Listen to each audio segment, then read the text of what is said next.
Good morning,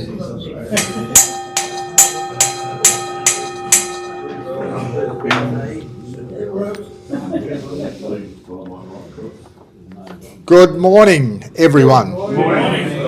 And good morning to those who are watching remotely. Hopefully there are some. But sad news, lads, sad news. We've lost John Phillip. So John departed this life very recently.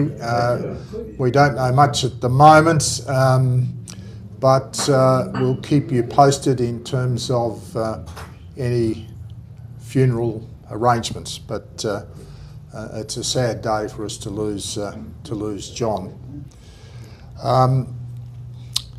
Any visitors today? We've got John Parry-Jones with us, I think, again. John, who's indicated that he'd like to join our club and has done the necessary paperwork. He's even paid. And he's even paid. Oh, Bert, how about that? I realise paying is a little bit naughty. I should have waited to be John, we would expect to induct you at our next meeting. Would you be available okay for the next meeting? Yes, certainly. Okay. Are there any birthdays or other significant events? I turned 85 on Sunday. Bravo. I turned 89 2 weeks ago.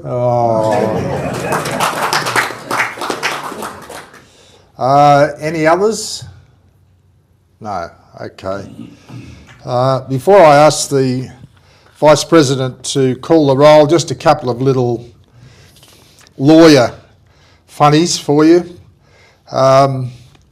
This is some examples of how lawyers get themselves into difficulty when they try to cross-examine witnesses.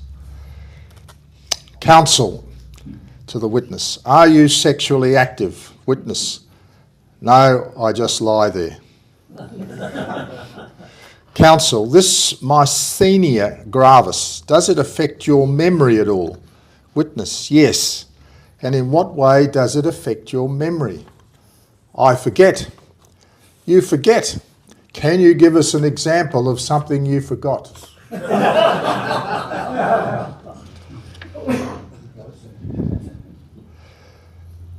Counsel. Now, doctor, and we've got a few here, isn't it true that when a person dies in his sleep, he doesn't know about it until the next morning? The doctor. Did you actually pass the bar exam?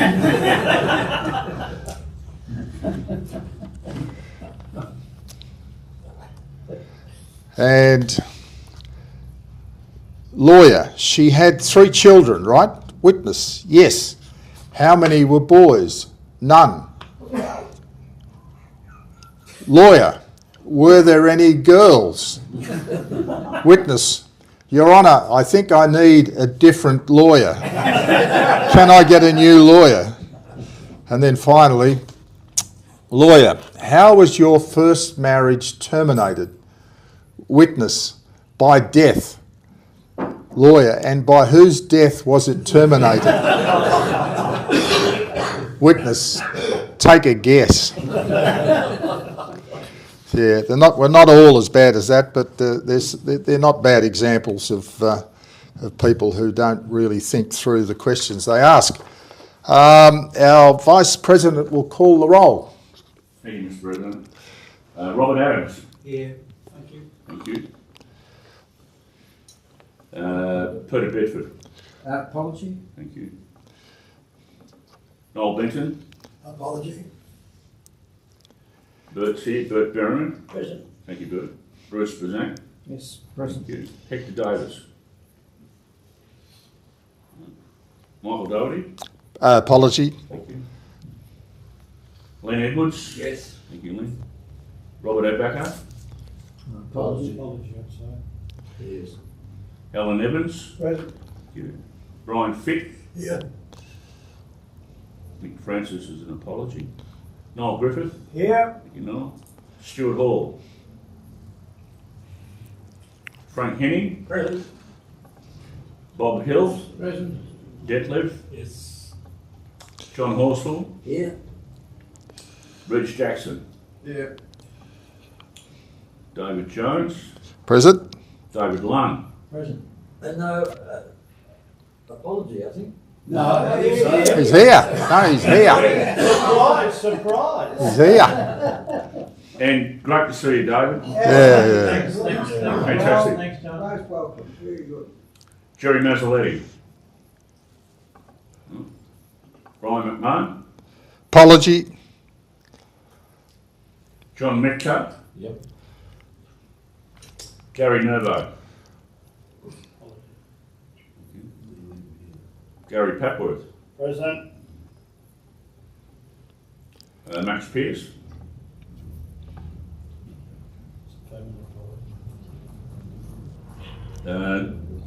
Graham Ratton. Yep. Ryan's here. Kevin Ryan is here. Thank you. Will Semler. I put an apology for him. He rang me and said he was coming today, but he's not here. Right, thank you. Ron Speechley.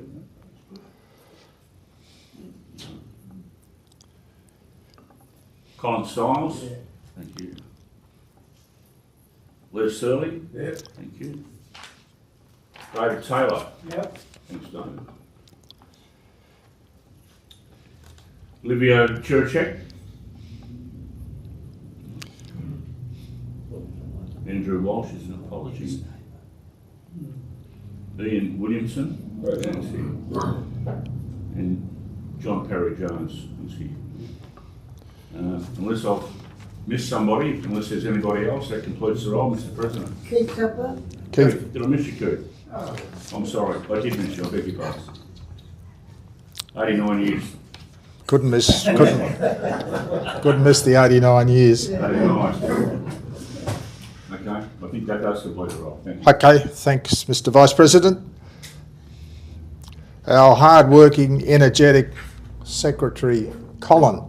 And before he comes up, could I just put in a plug for his book club?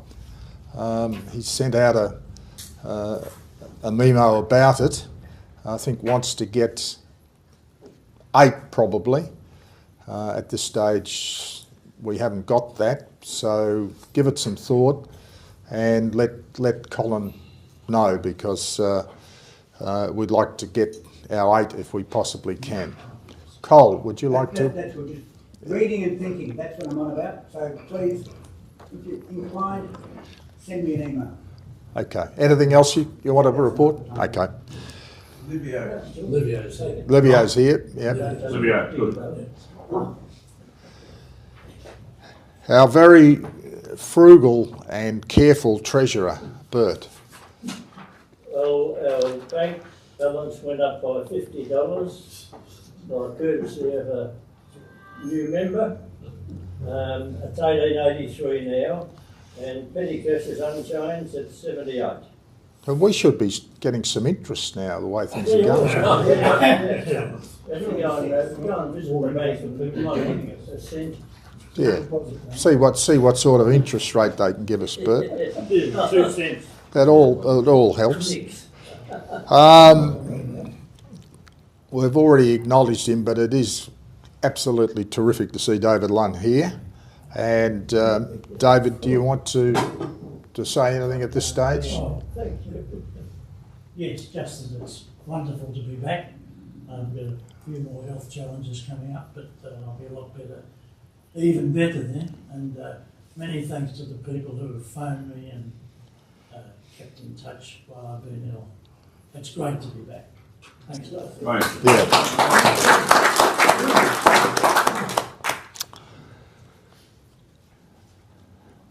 Our never-ending organiser, Gary. Do I have to put it on or? Just hold it. Just hold it. Yeah, okay. Good morning, everybody. I hope everyone's well. Can you hear me okay? Can you hear me now? That's it. Okay, first thing off the cab this morning is just to say that the outing to the Montmorency RSL was really good. I think everybody enjoyed themselves. Our outing for this month is the Reservoir RSL on Tuesday the 25th in Spring Street and Reservoir. There wasn't many on the list. I don't know whether any of you guys have put your names down this morning. There's only half a dozen on there. So if you're interested in going, please put it on this morning because I have to ring up and book how many are going, okay? November, Tuesday the 22nd is lunch at Edwards Lake Hotel, which is Edward Street Reservoir. The time is 12:30 p.m. Okay. For December, Tuesday the 13th, our meeting day, our Christmas lunch at the RSL here on Bell. On this day, the ladies are invited for the full meeting.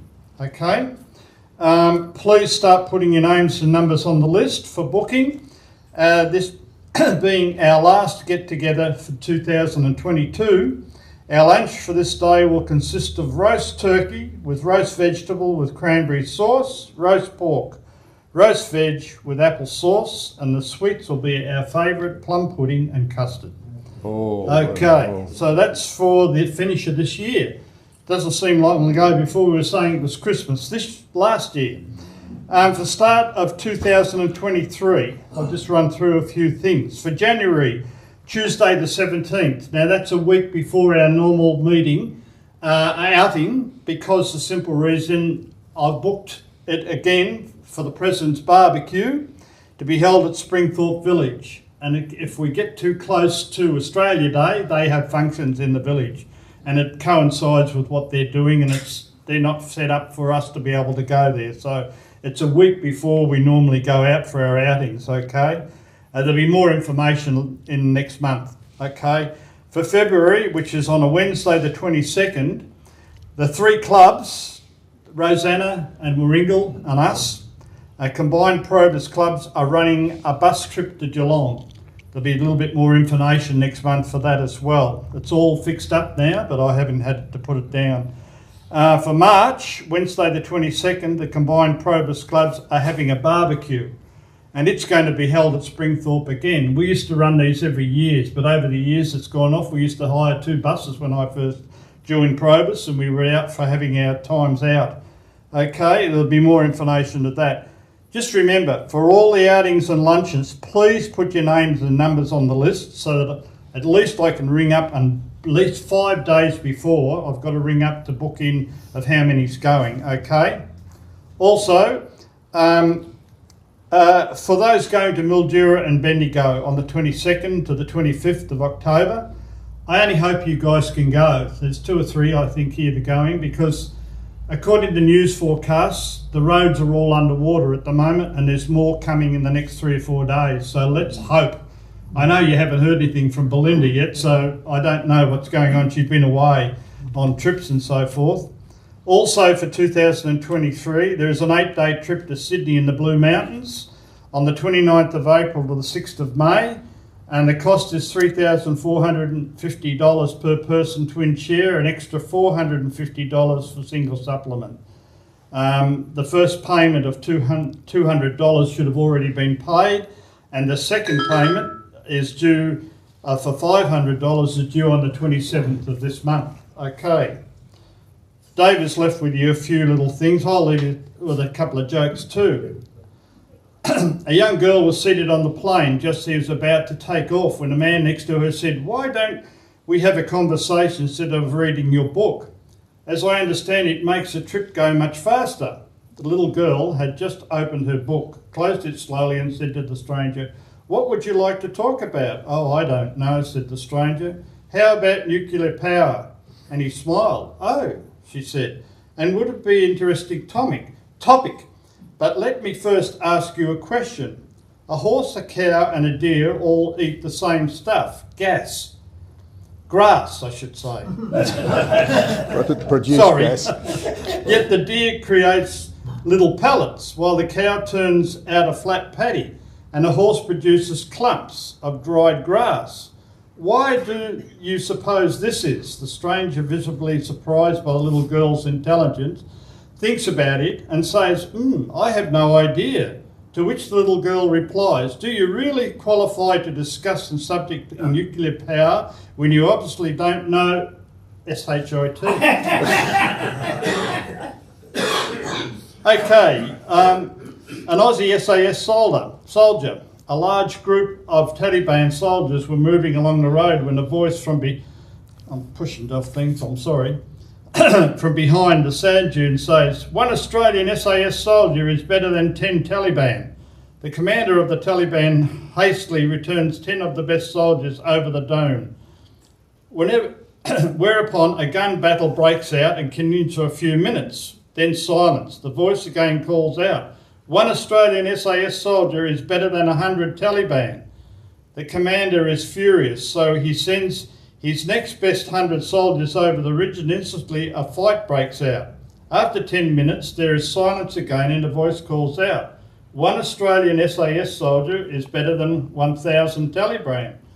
The engaged commander musters 1,000 fighters and sends them over the ridge. Cannon, rockets and machine guns fires rings out as a large battle is fought. Eventually silence. Gradually one badly wounded Taliban fighter drags himself back over the ridge, and in his dying words he says to the commander, "Don't send any more troops. It's a trap. There's actually 2 of them." Okay, everyone, don't forget to put your names. I'll talk to you soon, okay? Thanks very much. I've got more. Can't have too many.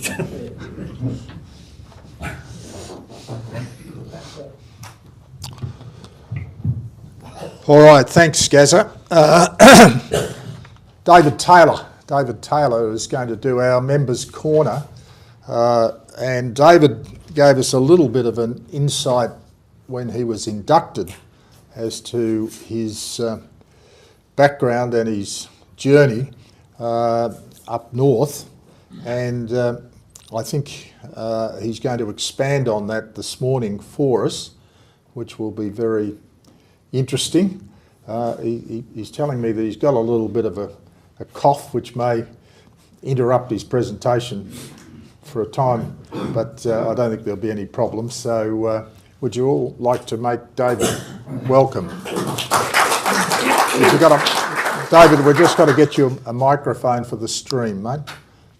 Bruce, could you put it on his shirt? Oops. There we are. Thank you very much.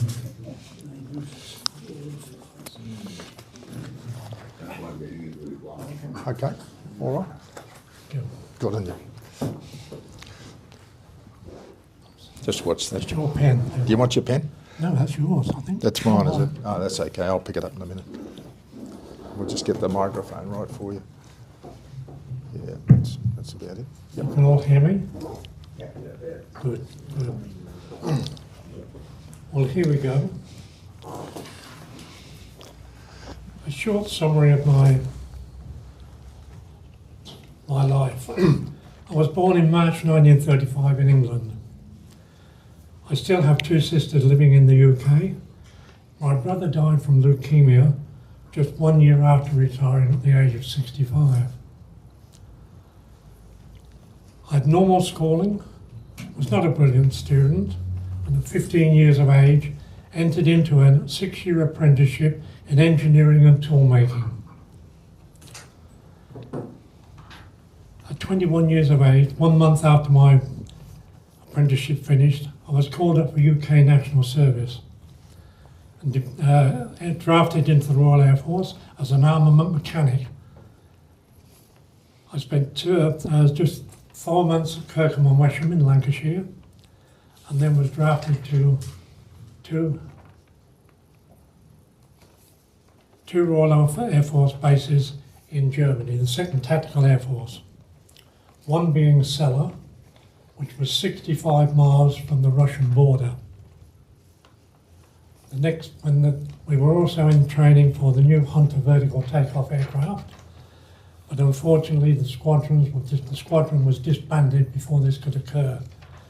So I was transferred up to the island of Sylt, which is just off the mainland of Germany and Denmark, and I was sent up there during the winter months. It was used by Rommel at one stage for desert training because of the shifting, whispering sand dunes. He had a mansion built up there. The airfield, the island of Sylt is about 7 miles long and 2 miles wide. So it gives you an idea of what the population was like. On the east coast of the island was sanitariums for tuberculosis. So they caught the North Sea air. And on the inner side, on the western side, was the holiday zones. When I went up there, nude bathing was on all the beaches there. Believe it or not. And it was the only place in the Royal Air Force that a rum ration was given, because the temperatures on that island during the winter months dropped to 15 to 20 below zero. So each member of the Royal Air Force was given a tot of rum in the morning. When I came back to the UK, I went into a variety of jobs in aircraft maintenance, refrigeration mechanics, and at the age of 24 became engaged to a nurse. And we were due to get married the following year. But she informed me that she wanted to complete her 5-year training before marriage, and gave me the option of waiting or breaking the engagement, which I did. 1959 to 60, I was stage manager of our local amateur dramatic group. My future wife was also a member of this group. And at the end of year production, there was always a party which you invited your girlfriend, your mother, your father, whoever you wanted to the end of year production. I had nobody to invite. My future wife, her boyfriend was more interested in his beehives than taking her out anywhere. So she was on her own. And we sat like wallflowers on a wall, one side and one the other. After the party, I asked her if I could walk her home, and she said yes. I also asked her if I could see her the following evening. She said, "Oh yes, you can see me, but I'm going to Luton to see my father. You can meet me at the railway station at 8:50. So I went to the railway station at 8:50. We went for a beautiful walk along by the river. This is summer, so it doesn't get dark in England until around about 10:30, 11 o'clock. We sat there, she asked me for a cigarette. We smoked our last cigarettes together. We just sat talking, chit-chatting to each other. Then out of the blue, I asked her if she'd marry me. And she replied yes. Despite being told constantly by both friends and family that it won't last, you're both on the rebound and it will end in disaster. Well, it ended after 57 beautiful years of marriage. We had 3 daughters in England and came to Australia in 1965. We've never looked back. Because my wife had 3 caesarean sections, her tubes were tied and she told she could never have any more children. But in 1971, she told, or 1970, she said, "I'm pregnant." I said, "You can't be." She said, "I am. I know I am." So she went to the doctor. He said, "You can't be. I've got your records here. Your tubes have been tied." But I'll do the test. 24 hours later, she got a phone call, "You're pregnant." So our 4th daughter was born in April 71. My first job in Australia was a maintenance fitter with AWR's lolly people in South Melbourne. And being the only POM on the shift, my leading hand gave me quite a lot of insults, which went over the top of my head, until one day he went too far. He came into the lunchroom and remarked about the horrible smell coming from the POM, saying it's that dirty POM. He doesn't know how to use a shower.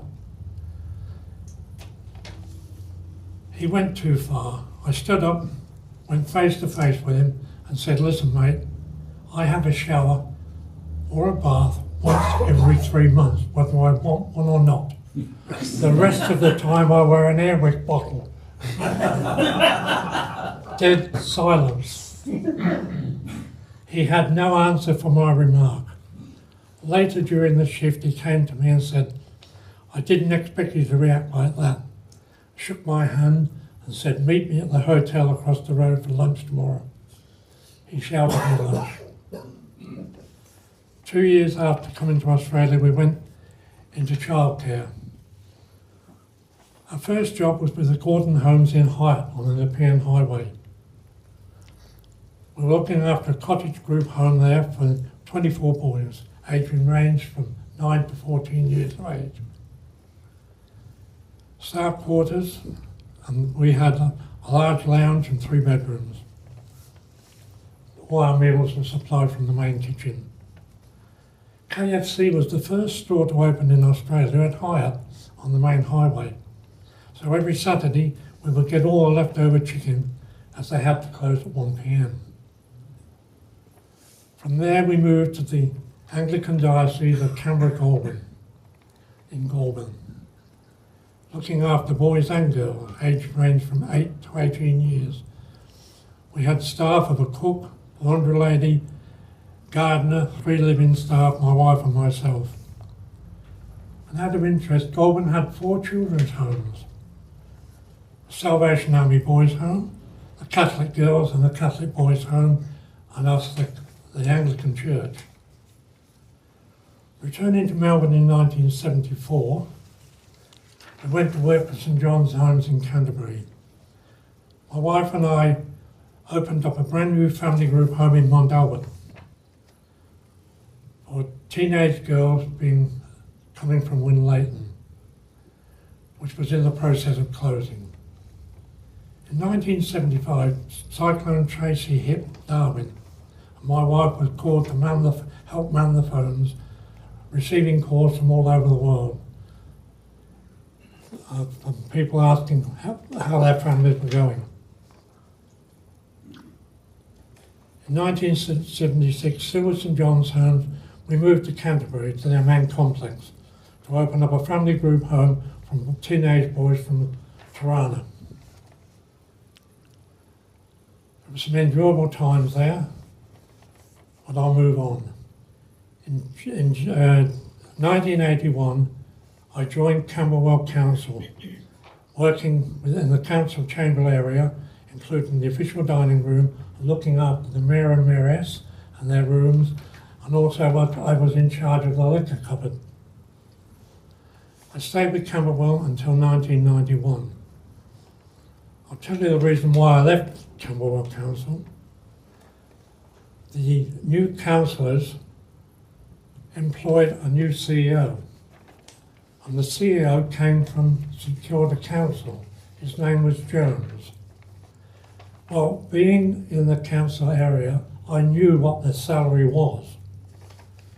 And when this person came to be interviewed, the salary was increased by $20,000, which was different to what was on the main papers. I kept this to myself. Until one day, while at work, I had a visit from several members of the tribunal who asked me what I knew. So I told them. I let go everything that I had bottled up. That's when the axe started to swing in my direction. So after 10 years, I thought, out. Because if I don't go, I'll lose everything. So I just went out complete with my lump service leave. And 275 days sick leave. Now why they paid me that, I do not know. I think it was to keep my mouth shut. In 91, I went to the city of Paran and worked there. In 1993 to 97, I went to Wodonga, to the rural city of Wodonga. I'll come back to that later on. In 2000, my daughter in Tasmania had a massive tumour removed from her brain. We were told that she would probably die. So we flew to Hobart and was with her during the operation. She was a fighter, as they told her she would be dead within 6 months. In 2020, just after COVID hit, she had a very small tumour removed from her brain again. The operation was a perfect success and no problems. And approximately 3 weeks after that, she took a massive stroke, was declared brain dead. I still have to go to Tasmania to stand by the side of my daughter's graveside. My youngest daughter and family went to Ireland on a 3-month holiday.